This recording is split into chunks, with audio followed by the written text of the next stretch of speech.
10,000 mAh এর একটা power bank, যেটা দেখতে হুবহু একটা স্মার্টফোনের মতো। দেখেন স্মার্টফোনের যে সাইজ হয় সেই হয় সেম ওরকম, আর খুবই স্ট্যান্ডার্ড একটা ডিজাইন। অর্থাৎ আপনার হাতে দেখা যায় যে পাওয়ার ব্যাংক রাখতে হয় যখন আপনি ফোনটাকে চার্জ করবেন, সো এটা রাখতে আপনার কোনো সমস্যাই হবে না। আবার এখানে কিন্তু দেখতে পাচ্ছেন তিনটা আউটপুট পোর্ট আছে।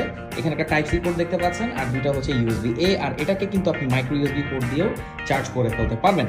তো অল্প বাজেটে আপনি যদি 10,000 mAh এর একটা পাওয়ার ব্যাংক চান, অনেকেই চান যে পাওয়ার ব্যাংক স্লিম আর স্লিক হতে হবে, তাদের জন্য অ্যাওয়ের এই যে পাওয়ার ব্যাংকটি আছে সেটা কিন্তু বেস্ট P37K 10,000 mAh এর একটা পাওয়ার ব্যাংক। এখানে কিন্তু একটা কেবল আপনারা পাচ্ছেন যেটা হচ্ছে ইউএসবি টু মাইক্রো ইউএসবি, আর এখানে একটা ডকুমেন্টেশন থাকছে।